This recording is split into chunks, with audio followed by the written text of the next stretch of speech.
Shalom Pak. Mau bertanya nih, bagaimana pendapat Bapak tentang penggunaan karunia berbahasa roh? Ya, ini menarik. Roh Kudus dicurahkan, lalu orang yang percaya kepada Tuhan Yesus Kristus, dia diberi dua hal. Yang pertama itu buah roh, yang kedua karunia roh. Buah roh itu bertumbuh dalam diri orang percaya, membentuk karakteristik Kristen, supaya orang percaya semakin menjadi serupa dengan Kristus pada akhirnya. Lalu yang kedua, orang percaya juga diberi karunia roh. Karunia itu adalah sebuah alat yang diperlengkapkan pada orang percaya supaya dia bisa melayani Tuhan Yesus. Nah, tentang karunia roh itu ada begitu banyak ditulis di dalam Alkitab. Rasul Paulus juga mendaftarkan sejumlah karunia-karunia rohani yang dipercayakan kepada orang percaya. Nah, salah satu karunia yang diberikan itu adalah karunia berbahasa roh. Nah, sebagai karunia, karunia itu dimaksudkan diberikan untuk memperlengkapi orang percaya dalam rangka meningkatkan pertumbuhan iman bersama-sama sebagai tubuh Kristus. Maka dengan karunia-karunia itu orang percaya saling melayani satu dengan yang lain dan juga untuk memberitakan Kristus kepada dunia dengan karunia-karunia itu.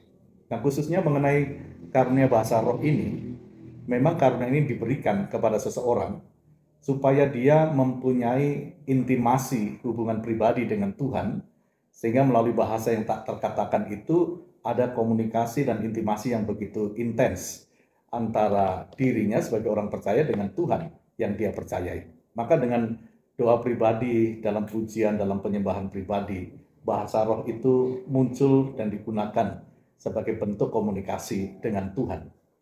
Tapi apakah bahasa roh itu juga digunakan di ruang publik?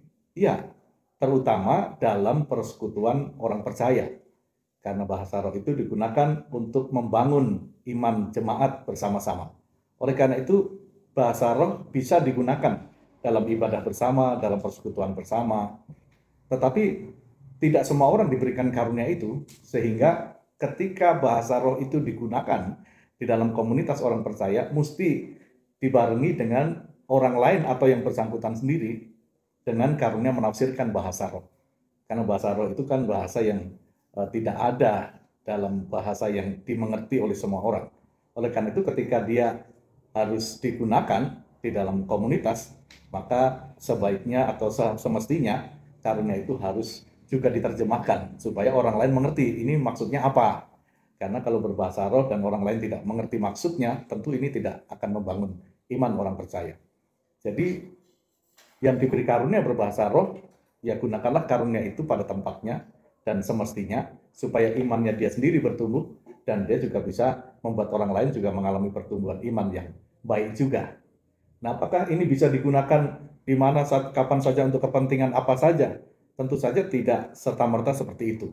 Karena dimaksudkan bahasa roh itu memang untuk intimasi pribadi kita seseorang dengan Tuhan dan juga untuk membangun iman jemaat bersama-sama. Jadi untuk itulah karunia berbahasa roh dan karunia menafsirkan bahasa roh itu diperlukan supaya gereja sebagai tubuh Kristus bisa mengalami proses pertumbuhan iman yang sehat, semakin menjadi serupa dengan Kristus dan semakin memuliakan Kristus. Saya rasa itu yang dimaksudkan oleh Alkitab tentang karunia bahasa roh. Tuhan berkati. Baik, terima kasih penjelasannya.